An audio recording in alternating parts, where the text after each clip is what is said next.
cuerpo se mojaba como el rocío del cielo, hasta que su pelo creció como plumas de águila y sus uñas como las de las aves. Mas al fin del tiempo, yo, Nabucodonosor, alcé mis ojos al cielo, y mi razón me fue devuelta, y bendije al Altísimo, y alabé y glorifiqué al que vive para siempre, cuyo dominio es sempiterno, y su reino por todas las edades. En este capítulo 4 de Daniel, nos estamos ubicando históricamente hace 2600 años aproximadamente, precisamente en la zona geográfica donde tuvo su inicio el jardín del Edén o la civilización humana, ya que el jardín del Edén, de acuerdo a la Biblia, estaba situado entre los ríos Tigris y Éufrates. Y es muy interesante que precisamente lo que hace 2600 años pasó con un rey. Nos trasladamos al siglo XXI en el cual nos encontramos y nos damos cuenta que los lugares geográficos donde la Biblia dice que se inició la civilización y donde la Biblia afirma que la civilización va a terminar, es precisamente, damas y caballeros, donde actualmente los medios de comunicación y todos los encabezados actualmente de los periódicos en este mes de agosto del año 2014 en que nos encontramos, Irak y Siria están amenazando al mundo e involucrando a las naciones del mundo para que ya entren a un conflicto que se puede convertir en una tercera guerra mundial. Ahorita está tan grande la tensión en el Medio Oriente entre esta guerra civil que hace algunos años el presidente de Estados Unidos retiró las tropas de Irak porque ya no querían, ¿verdad?, inmiscuirse en la política de Irak y dijeron, pues ustedes, los iraquíes, encárguense de defender su nación. Estados Unidos no quiere ya intervenir ni tampoco regresar al colonialismo, sino que ellos pudieran comenzar a resurgir como una nación. Desgraciadamente, Estados Unidos se retiró anticipadamente, porque Estados Unidos, cuando se retiró, se quedaron en Irak los chiitas, los musulmanes chiitas. Y para que podamos nosotros entender cómo está esta situación, voy a retroceder un poco a la historia, para que podamos tener una más comprensión más amplia de lo que está pasando en el mundo, porque tú como cristiano y yo también necesitamos estar actualizados y entender que lo que la Biblia explica es lo que está pasando a nuestro alrededor, porque esto demuestra las evidencias y la inspiración divina de las Sagradas Escrituras. 600 años después de que Cristo muere, más o menos en el año 620, había un Omar califa o un califa llamado Omar que comenzó a tratar de fundar el califato. ¿Qué cosa es el califato? El califato es el dominio de los califas, o sea, un rey gobernando a todos los musulmanes. Cuando Mahoma muere, entonces se divide los musulmanes en dos ramas. Unos decían, no, es que los musulmanes debemos de gobernar los que venimos de la herencia directa de Mahoma. Y estos fueron los sunnis. Y otros dijeron, no, es que el derecho de gobernar es democráticamente. No tiene que ser a través del linaje de Mahoma, es por votación. Y ahí nacieron los chiitas. Entonces los mismos hermanos, ¿verdad?, musulmanes, se dividen completamente en dos secciones, los sunnis y los chiitas. Pasa el tiempo y aproximadamente durante 400 años, los otomanos turcos musulmanes comenzaron a gobernar el mundo. Y llegamos al siglo XX, cuando a principios del siglo XX llegan entonces los musulmanes a tratar ya de entrar en Europa y en el África, y viene la Primera Guerra Mundial y los ingleses vencen después de la Primera Guerra Mundial, y entonces los ingleses comienzan a sacar a los otomanos turcos y se acaba a principios del siglo XX el imperio de los musulmanes o de los turcos. Sin embargo, en la sangre de ellos quedó el deseo de volver a revivir el califato, el dominio de los musulmanes en todo el Medio Oriente. Bueno, viene la Segunda Guerra Mundial, Viene Hitler y entonces las Naciones Unidas votan para que los ingleses se salgan también de todo el Medio Oriente y entonces reparten el Medio Oriente, que se llamaba en aquel tiempo Palestina, por la esposa de uno de los emperadores romanos que se llamaba Palestina. Le quitan el nombre de Israel para robarle a Israel su nombre y entonces reparten a través de diferentes tratados diplomáticos la tierra de Palestina y le asignan a Israel una parte de esto. Y los refugiados que se quedan ahí en Israel, después de que los judíos regresan, son los que se llaman ahorita los palestinos, que ocupan la franja de Gaza, que están mandando cohetes a Israel, y el Banco Oriental, que es lo que era Judá, o también se llama actualmente Jericó. Muy bien, después de la Segunda Guerra Mundial, los árabes se juntan y los quieren volver a sacar a los judíos. Y entonces, durante todo el siglo XX, los musulmanes fueron hechos completamente a un lado. Sin embargo, a partir del año 2004, 2005, más o menos, comienza un conflicto en el Medio Oriente que se llamó la Primavera del Medio Oriente o la Primavera Árabe, donde surge un grupo por primera vez en el Medio Oriente, en Egipto, que es el país donde más musulmanes tiene y que se llama la Hermandad Musulmana. Este grupo de la Hermandad Musulmana comenzaron a tratar de derrocar al presidente egipcio, lo cual lo lograron, y establecerse ellos para establecer el califato. No les funcionó porque volvieron otra vez a derrocar a ese presidente y entonces surge la guerra civil de Siria. Ahí en Siria los rebeldes quieren derrocar a Bashar Assad, sacarlo totalmente del presidente de Siria, porque el califato, los musulmanes no quieren ya monarcas ni reyes en el Medio Oriente. Ahorita están amenazando a los sauditas, Arabia Saudita, para sacar al rey. Están amenazando al rey Hussein de Jordania. Quieren completamente ellos gobernar todo el Medio Oriente. Estoy hablando de Siria, Irak, Irán, Jordania y el Líbano para controlar el petróleo. El que controla el petróleo, damas y caballeros santos de Dios, la persona que controla el Medio Oriente, controla el mundo. Y esta es la razón por la cual los Estados Unidos de Norteamérica trataron de apoyar a Israel desde 1948, porque es el único aliado que tiene el Occidente. Todos los demás alrededor están tratando de entrar a apoderarse del petróleo y todo el mundo, ¿verdad? Rusia, Estados Unidos, Europa, todo el mundo porque quieren controlar el mundo, tal como la Biblia lo profetizó. El rey Nabucodonosor, hace 2600 años aproximadamente, quería hacer lo mismo, quería engrandecer completamente su imperio, dominar el mundo, y esto ha surgido en la naturaleza autodestructiva de todos los seres humanos, conquistar a los demás. La Biblia le llama a esto soberbia. Y el tema de esta mañana es la locura de la soberbia en el libro de Daniel. El rey Nabucodonosor fue el rey más famoso que ha tenido Babilonia, lo que es actualmente la nación de Irak. En Irak estaba el jardín del Edén. En Irak Dios puso a la primer pareja humana, Adán y Eva. En Irak el primer asesinato se llevó a cabo. Qué interesante, ¿no? El primer derramamiento de sangre cuando Caín asesina a su hermano Abel se llevó en la tierra de Irak. En Irak fue la primera rebelión mundial masiva contra Dios. Génesis capítulo 11, la Torre de Babel. En Irak es donde se han llevado los mayores conflictos. Y de acuerdo a la Biblia, qué interesante que cuando acaba la Biblia, Irak otra vez se convierte en el libro del Apocalipsis. Veamos rápidamente en el libro de Apocalipsis, a los que les interesa, en el capítulo 9, tanto al principio de la Biblia como al final de la Biblia, Irak es, después de Jerusalén, el lugar geográfico que más se menciona en la Biblia.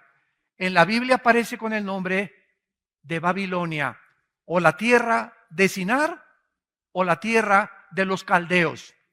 Dice en Apocalipsis capítulo 9, versículo 11, y tienen por rey al ángel del abismo, cuyo nombre en hebreo es Abadón y en griego Apolión. El primer ay pasó, vienen dos ayes después de esto. El sexto ángel, esto sucede en la sexta trompeta del Apocalipsis. Oyó una voz entre los cuatro cuernos del altar de oro que están delante de Dios, diciendo al ángel que tenía la trompeta: desata a los cuatro ángeles que están atados junto al río Lerma. ¿Eso dice? Junto al río Nilo, junto al río Támesis. La Biblia es absolutamente específica. La Biblia nos muestra que junto al río Éufrates, donde comenzó la humanidad, donde se llevó el primer pecado, donde estuvo la primer pareja, donde Satanás ya había ocupado antes de Adán el huerto del Edén en el mundo preadámico, donde los ángeles caídos estuvieron ahí tratando de mezclarse y pervertir la genética humana en Génesis capítulo 6. En este mismo lugar geográfico aparece otra vez Irak al terminar la Biblia. Y entonces el Espíritu Santo nos corre las cortinas y nos muestra que en Irak se encuentra, porque el río Éufrates está precisamente en Irak. No podemos perder de vista esto. Es inequívocamente, ¿verdad?, absolutamente cierto de que estamos hablando del terreno de Irak. En Irak se encuentran los cuatro ángeles caídos, más crueles y más sanguinarios de los que se rebelaron junto con Satanás. Están estos ángeles tan atados ahí en Irak que cuando se desaten van a matar a la tercera parte de la humanidad. Dice a continuación el versículo que acabamos de leer, el versículo 15, y fueron desatados los cuatro ángeles, Apocalipsis 9:15, que estaban preparados para la hora, día, mes y año, a fin de matar a la tercera parte de los hombres. Qué interesante, señores sociólogos, señores antropólogos, señores investigadores, que andan buscando ustedes en eruditos y en autores no cristianos y fuera de la Biblia, una información que solamente contiene la Biblia. Precisamente ahorita es en Irak donde se encuentra el conflicto que puede prender la mecha a una tercera guerra mundial. Es tan grave ahorita la situación en Irak que ahora sí ya, después de que en Irak se levanta un nuevo grupo que ya no es la hermandad musulmana, ahora en inglés es ISIS, ¿verdad? Que es el Estado Islámico.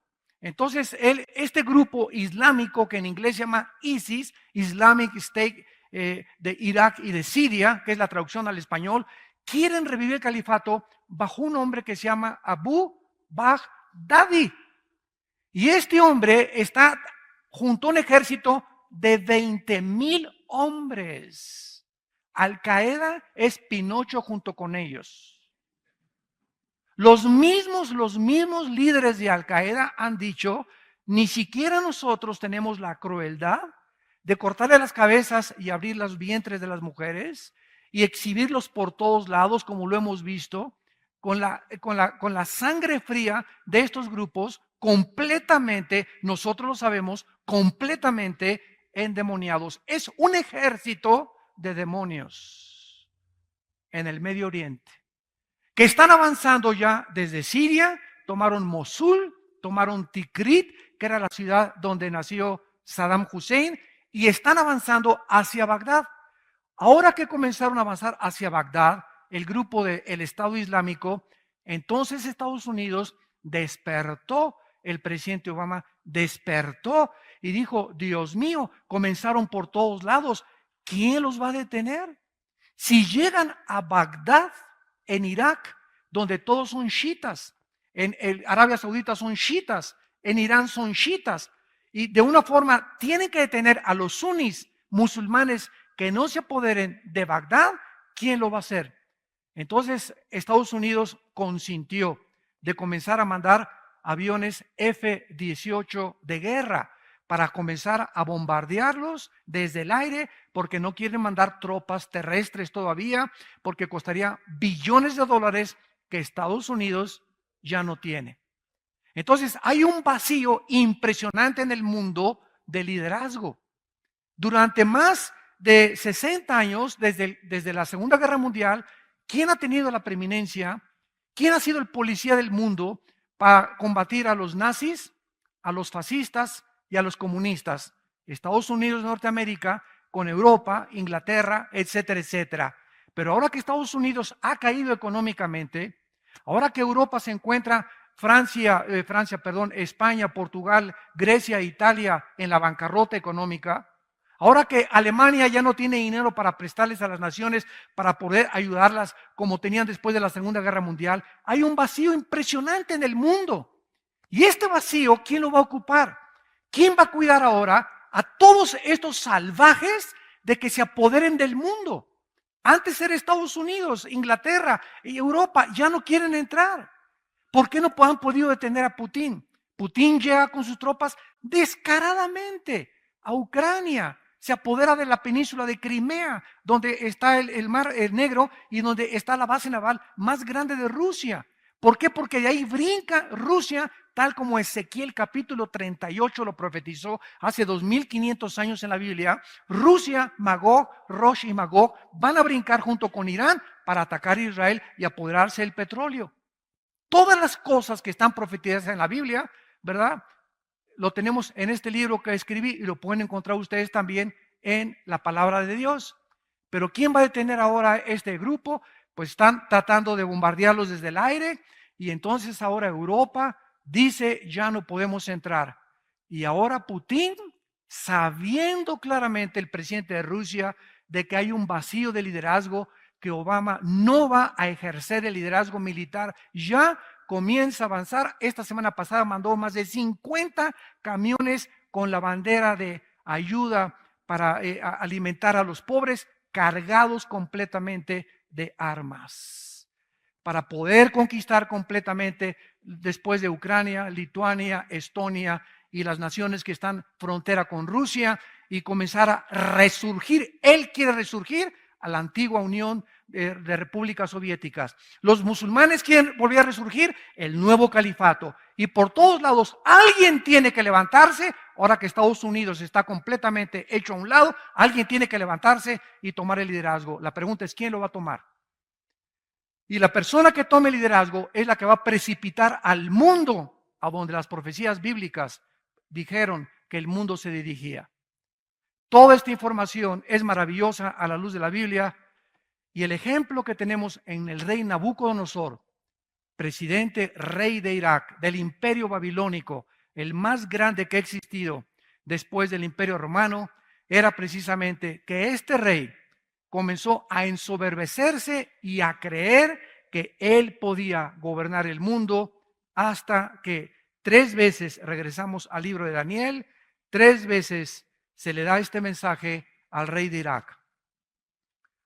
3 veces Dios les habla a los líderes, a los gobernantes, y tú puedes decir en esta mañana, o los que nos ven por televisión, yo no soy presidente de ningún país, yo no soy dictador de ningún país, yo no soy líder todavía mundial de ningún lado, pero quiero decirte que tú eres líder de tu familia. Tú eres líder de tu casa, de tus hijos y de tu esposo. Y este mensaje es para todos aquellos que tienen un liderazgo, porque el liderazgo en la Biblia lo dio Dios en la iglesia, en la familia y en los gobiernos al varón. Pueden discutir lo que ustedes quieran, es clarísima la Biblia. En la casa el varón es el responsable. Y a quien Dios hará responsable de los problemas que surjan en el hogar. Y si hay un divorcio, a menos que sea por adulterio y que tu mujer se fue con Juan Charrasqueado, ¿verdad? Entonces es muy diferente. Pero fuera de eso, nosotros somos los que tenemos que poner el liderazgo en la casa. Responsables económicamente de la casa, moralmente de la casa, y de que nuestros hijos caminen bien, que no introduzcan drogas a la casa, que vean nuestros hijos en nosotros el ejemplo. Y así como nosotros somos responsables y algún día vamos a dar cuentas a Dios. Algún día, cuando tú mueras y yo muera, vamos a estar ante el tribunal de Dios. Te puedes reír todo lo que quieras y puedes burlarte todo lo que quieras de Dios. Pero está escrito que tienes que morir. Y cuando tú mueras, ¿qué susto te vas a llevar? Y esto es un mensaje que Dios le da a todas las personas para que entendamos que no somos dioses. Vean ustedes este mensaje en el versículo 17, 25 y 32 de Daniel capítulo 4. Dice el versículo 17, la sentencia es por decreto de los vigilantes, o sea, los ángeles que Dios mandó a darle este recado a Nabucodonosor. Y por dicho de los santos, la resolución, para que conozcan los vivientes que el Altísimo gobierna el reino de los hombres y a quien Él quiere lo da y constituye sobre Él al más bajo de los hombres. Nabucodonosor había tenido un sueño, que era un árbol que crecía inmensamente hasta el cielo y cuyo follaje del árbol era grandísimo y las aves venían y se paraban en las ramas de este árbol. Y abajo venían también los animales y bajo la sombra de este árbol comenzaban a pacer las vacas y todos los animales, los mamíferos y todos los del campo. Y entonces el rey comienza a sufrir y dice, ¿quién me va a interpretar este sueño? Y por variar, ¿verdad? Le habla a los discípulos de Walter Mercado, a los astrólogos y a los magos y a los brujos y a los chamanes. A ver, vengan y díganme ustedes de qué se trata este sueño. Y como ninguno de ellos podía interpretar el sueño, ¿qué significaba ese árbol que había llegado hasta el cielo? ¿Se acuerdan Nabucodonosor de que anteriormente había tenido otro sueño en el capítulo 2, ya lo vimos, de una gran estatua, ¿se acuerdan? Con la cabeza de oro, los brazos y el pecho de plata, el vientre de bronce y las dos piernas de hierro y los dedos de los pies, una mezcla de hierro mezclado con barro, que no vamos a detenernos aquí, está en el capítulo 2, ya lo vimos, que simbolizaban los imperios mundiales gentiles hasta la venida de Jesucristo. Entonces Nabucodonosor se acuerda de Daniel y Daniel llega otra vez a la presencia del rey y le dice, rey, tú eres ese árbol que llegaba hasta el cielo. Y todo el follaje y todo lo que tú tenías son las personas de las naciones junto a Babilonia que se acogieron al poder de tu majestad, de tu honor y de todo lo que Dios te ha dado.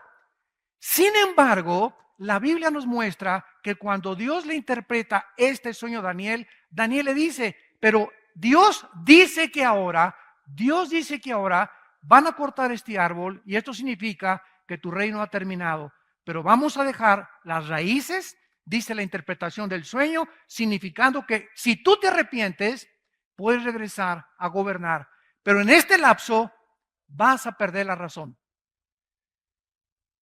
Vas a perder la razón. Damas y caballeros, si me pongo a mencionar ahorita algunos líderes del mundo, de las naciones y del pasado, son hombres que a la luz de cualquier punto de vista psicológico estaban completamente enfermos de sus facultades mentales.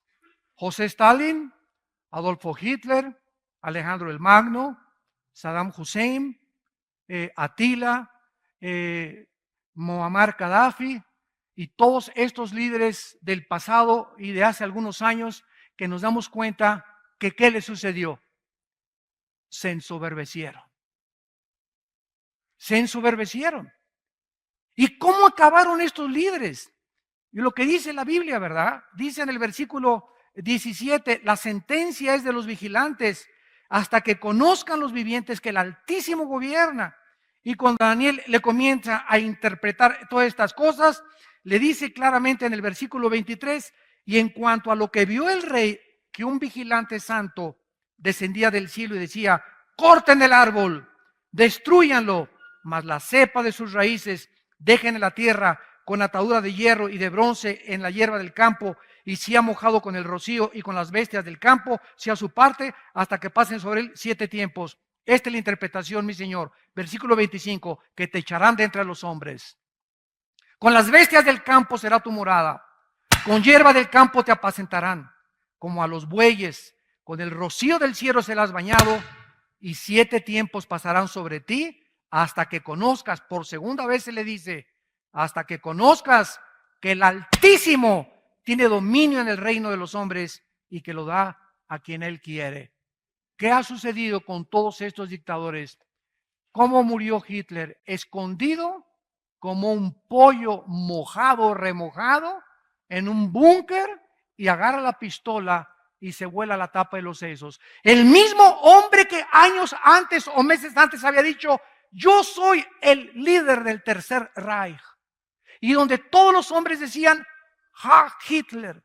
Y donde todos los alemanes, 85 millones de alemanes, creyeron que él era el Salvador, el Mesías que esperaban, que volvería también, después de perder la Primera Guerra Mundial, resurgir Alemania a su antiguo poder. ¿Cómo acabó Hitler? Completamente tirado en el suelo, matándose y quitándose la vida junto con su esposa Eva Braun. ¿Cómo acabaron todos los demás dictadores? ¿De qué manera acabó Saddam Hussein? En un hoyo de 2 metros de Hussein con sus reinos en Irak. Tenía yates, tenía palacios, tenía tronos de marfil que se mandó a hacer, mandó a traer tapetes de Persia, de Irán, mandó a traer cristales italianos de Italia. Cuando llegaron en los 90 los ejércitos de la coalición dirigidos por el general Schwarzkopf, norteamericano, a Bagdad para tratar de comenzar a ver todo, se asombraron de las riquezas de este hombre que se paraba y le besaban la mano a todas las personas. ¿Cómo acaba Hussein en un hoyo de 3 metros con lleno de piojos en la barba y completamente desquiciado? Así acabó. ¿Cómo acabó Muammar Gaddafi, el líder de Libia? ¿Cómo acabó ese hombre que se paseaba así con un despotismo y una soberbia? Mandó matar mujeres, mandó matar niños, multimillonario, derribó un avión que salió de Londres hacia otro destino con 360 pasajeros y nadie le pudo hacer nada porque comenzó a vender el petróleo que tiene Libia. ¿Cómo acabó? Muammar Gaddafi acabó en una alcantarilla de una de las calles de Trípoli. Metido ahí, escondido como ratoncito, lo encuentra el pueblo, lo sacan, le dan una madrina de aquellas, lo arrastran por todos lados, lo patean, lo sodomizan y le dan un balazo en la ambulancia. Así acabó ese hombre, como un perro, completamente sarnoso. ¿Cómo murió Benito Mussolini en Italia? El contrapache, ¿verdad? Y el amigo y socio de Adolfo Hitler, Benito Mussolini, otro dictador déspota, soberbio, lo agarran en la plaza de Florencia y lo cuelga el mismo pueblo, Todos estos hombres, Hussein, Hitler, Gaddafi, Mussolini, son del siglo XX, de nuestra época o de la época de nuestros padres o abuelos. Y el mundo no entiende, y los líderes que están ahorita y que siguen vivos, los siguen sin entender que Dios es el que gobierna. Él es el único soberano. Y si tú que me escuchas tienes un puesto político, de gobernante, de autoridad, o tienes una fábrica que has prosperado o un negocio que has prosperado, nunca te ensoberbezcas. Ni creas ni digas: es que mi esfuerzo y mi negocio y mis capacidades intelectuales y físicas me han podido dar lo que yo tengo alrededor. Te equivocas con todo el corazón. Porque sabes una cosa, los vigilantes acaban de decir: sobre ti vas a caer. Ya está puesta el hacha a los árboles, y cualquier árbol que no dé buen fruto será cortado.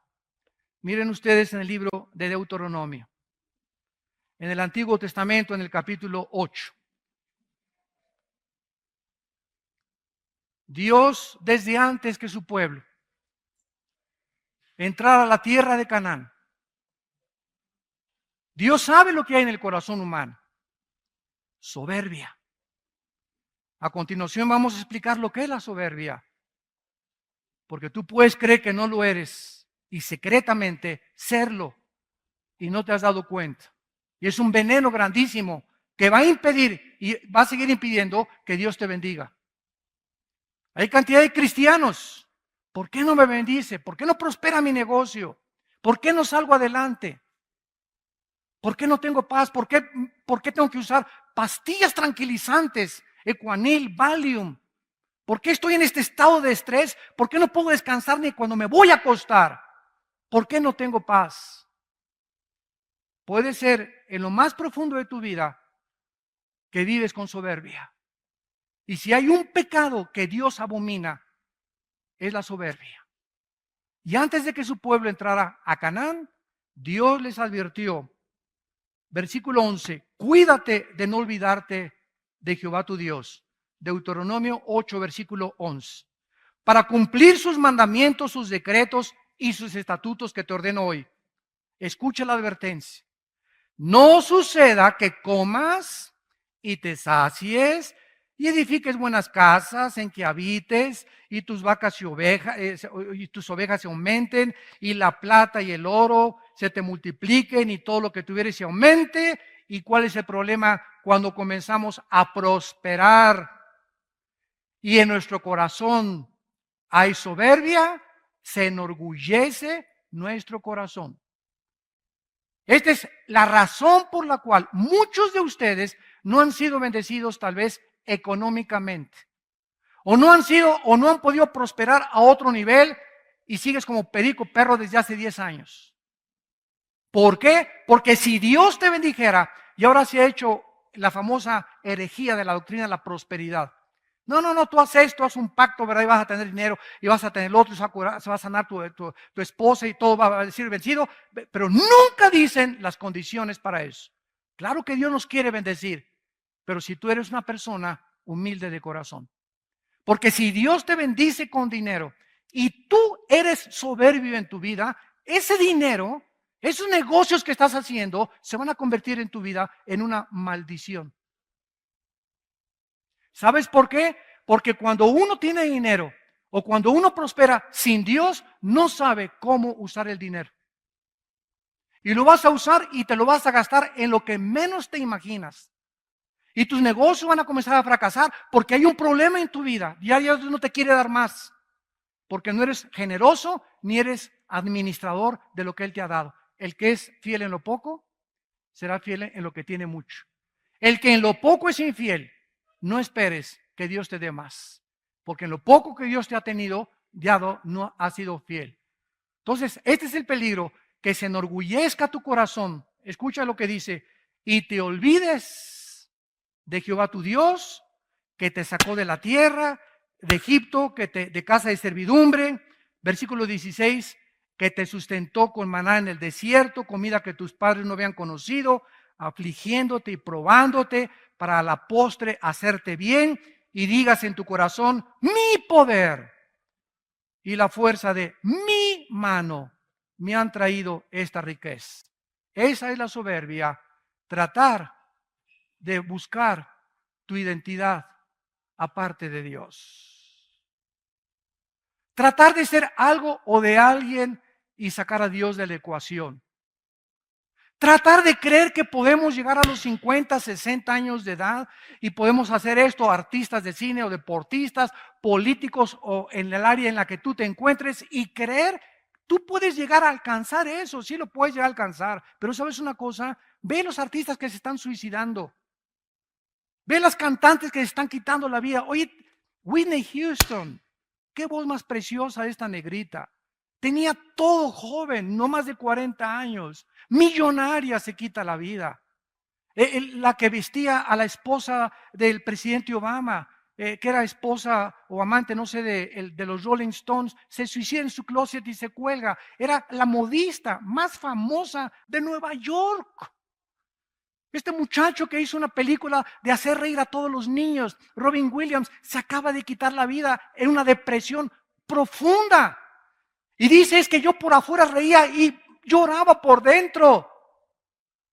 Y las gentes, dijo Robin Williams a uno de sus familiares una semana antes de morirse, la mayor parte de la gente en Hollywood son unos hipócritas. Ninguno manifiesta la cara que tienen verdaderamente. Porque todo es una apariencia, un maquillaje. Muy poca gente vamos a encontrar que te va a mirar y va a ser contigo tal como Él es. Las personas, la mayor parte de las personas en el mundo se acercan a muchas personas por el favor que les vas a hacer, por el negocio que les vas a hacer, porque tienes o porque no tienes. Y en cuanto dejes de tener, ni quien se acuerde de ti, ni tu perro te va a ladrar. La apariencia. Y cuando venimos al cristianismo, se nos urge, se nos exhorta que seamos sinceros unos con otros. Que no nos miremos con hipocresía unos con otros. Ay, hermano, ¿cómo está? Aleluya, gloria a Dios al Eterno. Tiene cara de avispa. Me acabas de saludar y te das la vuelta y hablas mal en contra de esa persona. Eso es hipocresía. Y eso lo ve Dios porque Él conoce nuestros pensamientos. Salmo 139. Tú conoces mis pensamientos, Señor. Él sabe lo que pensamos. Y esta es la razón por la cual no hay bendición. Muchas veces en las vidas de muchas vidas que nosotros tenemos y que conocemos en nuestra familia y alrededor también. Ahora vemos nosotros, en penúltimo lugar, de qué forma este rey perdió la razón. ¿Qué es lo que pasa con todas estas personas soberbias? Mira, la soberbia te hace perder la brújula. ¿Quién es una persona enferma mentalmente de acuerdo a la Asociación de Psiquiatría en California? Hay más de 100 características que mencionan que una persona no es normal. Pero el presidente de esta Asociación de Psiquiatría en California, ¿saben lo que dijo en una reunión? Es que hemos llegado a un punto, los psiquiatras y los psicólogos, que no sabemos si nosotros estamos más locos que los pacientes. Hemos llegado a un punto donde ¿quién va a tener el parámetro de qué es normal? ¿Qué es normal ya? Para los que se casan hombres con hombres y mujeres con mujeres, para ellos es normal. La sociedad lo acaba aceptando como algo normal. Dice la Biblia que no, que es una locura.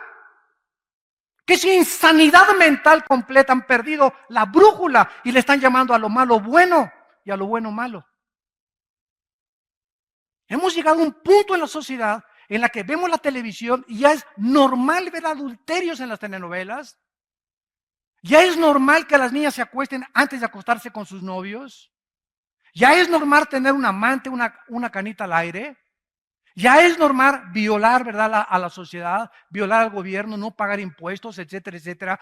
Y ya es normal y no es normal, pero nosotros le llamamos normal. Y esto es un síntoma de que algo está mal con el ser humano. No hay ninguna religión que te diga cuál es el problema humano más que la Biblia. El pecado. Todas las religiones enseñan algo, es verdad. Cuando alguien me dijo, el cristianismo es Cristo enseñando algo, les dije, no es cierto. Todos los líderes religiosos enseñan algo, pero ninguno te rescata. Y el cristianismo es diferente a todas las religiones en que el fundador del cristianismo no solamente fue un gran maestro de moral, sino que él vino a dar su vida y pagar por nuestros pecados. Gloria a su nombre.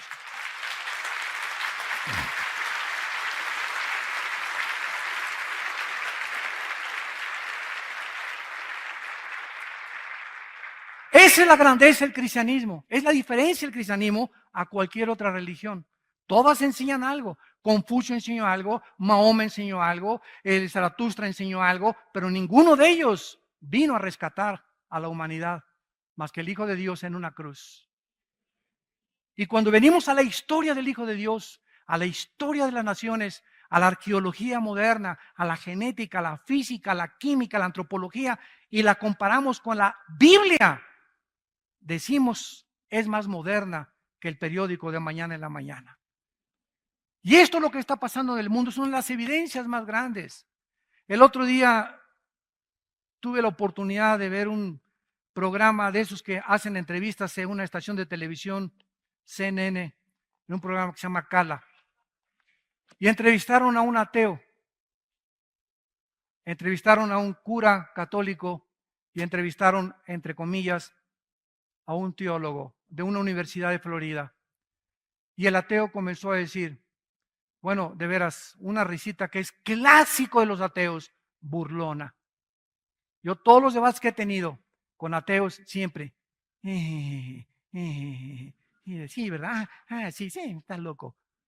siempre tienen esa actitud burlona. Que es una soberbia impresionante que los caracteriza, que creen que ya para ser ateo tienes que ser omnisciente, tienes que haber conocido ya todo absolutamente y concluir en todo lo que sé y en todo lo que he investigado, concluyo, no existe Dios. No conoces ni dónde está Zapopan.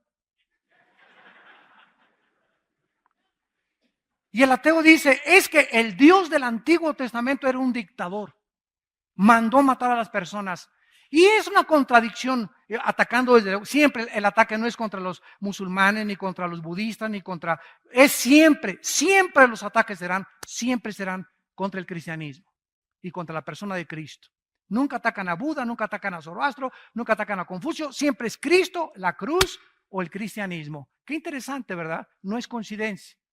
Y dice, el Dios del Antiguo Testamento es un Dios soberbio, es un Dios déspota que manda matar a los cananitas, y en el Nuevo Testamento aparece otro Dios que se llama Cristo, que es el Dios de amor. ¿Qué contradicción dice? ¿Cómo me pueden explicar eso? Y el teólogo se acerca con él y le hace su sobadita y le dice, no, pues sí es cierto, ahora yo estoy de acuerdo que el Dios del Nuevo Testamento es Dios de amor, el del Antiguo Testamento es un dictador.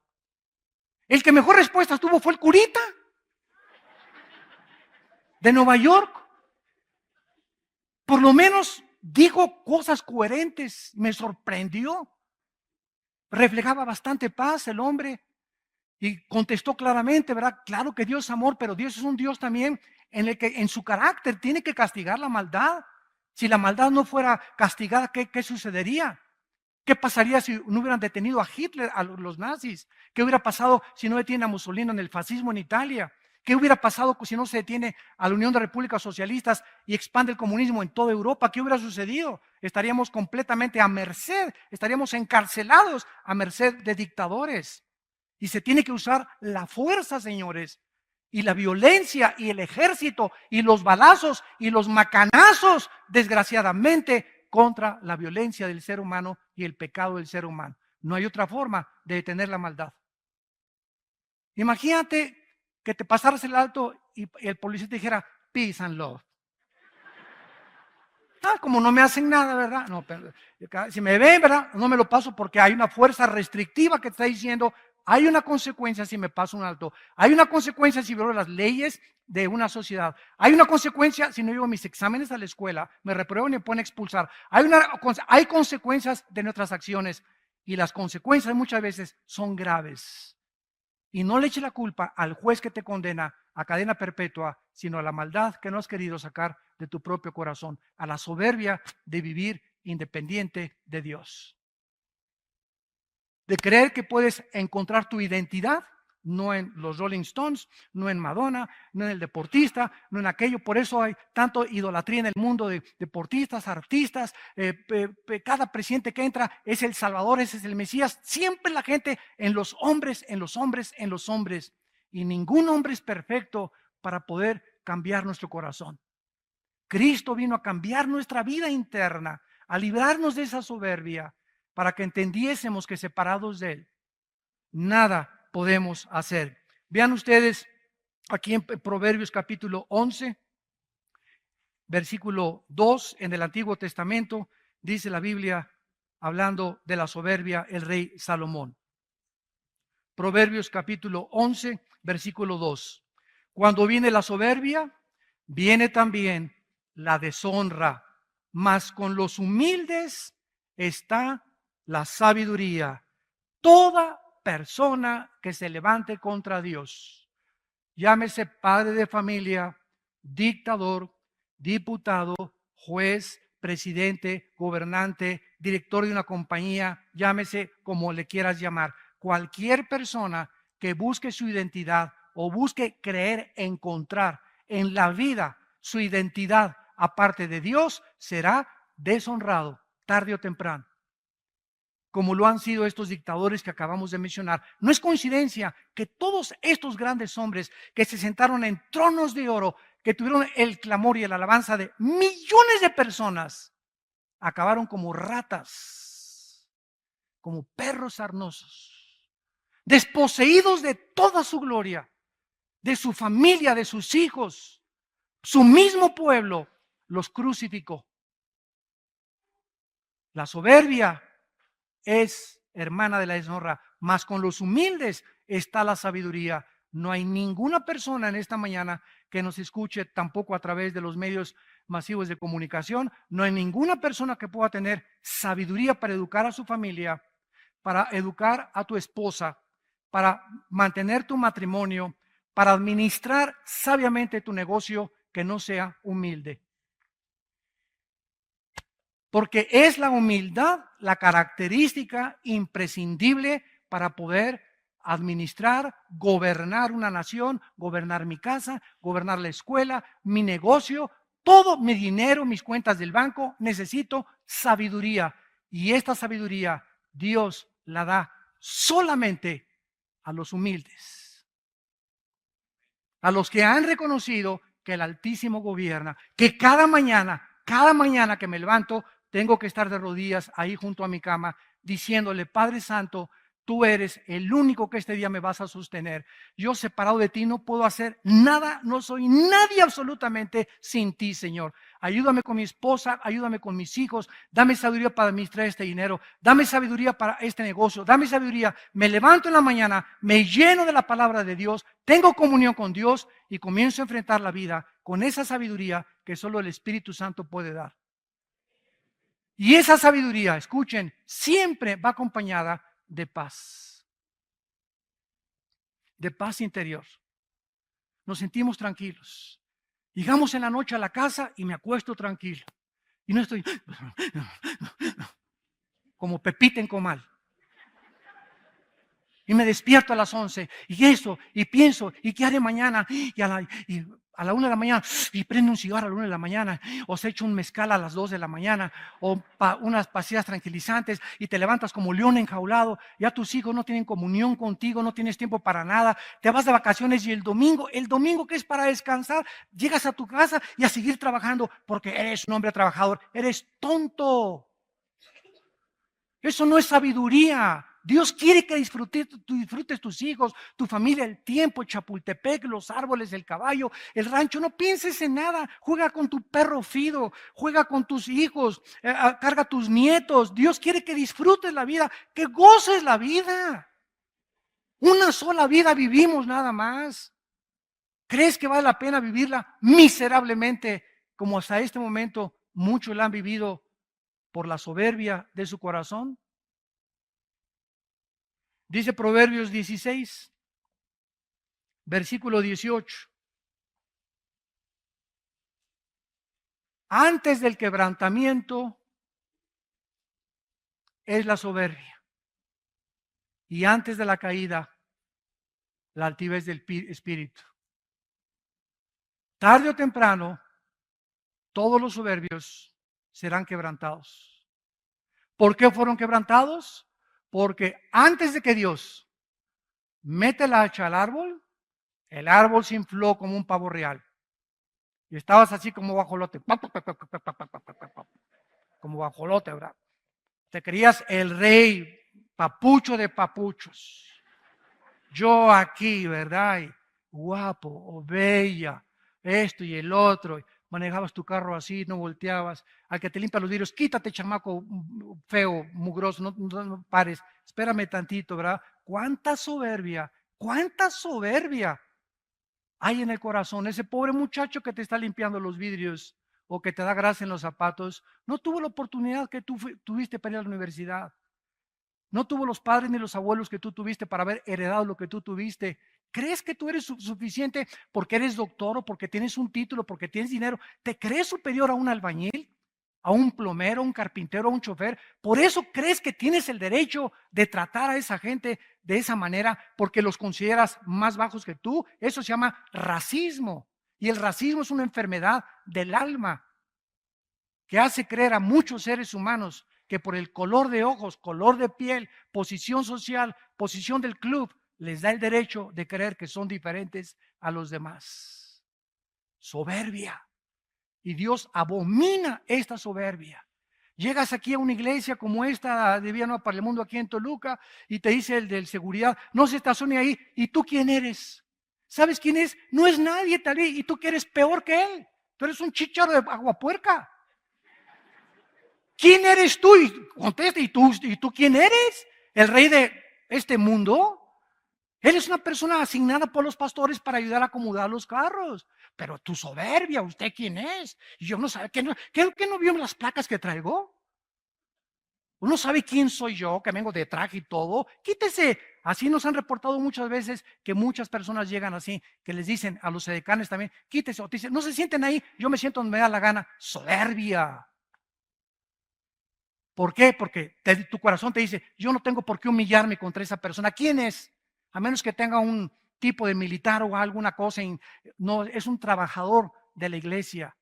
Y a cualquier persona que trates de esa manera es porque en tu corazón te crees superior y nadie se puede atravesar en tu camino porque ya llegó el rey de Hollywood. Y finalmente leemos nosotros en Mateo capítulo 23, el Señor Jesucristo, versículo 12, hablando acerca de este pecado tan grande que tuvo Nabucodonosor, que le hizo perder la razón. Y Nabucodonosor descendió. ¿A qué nivel descendió Nabucodonosor? De los animales.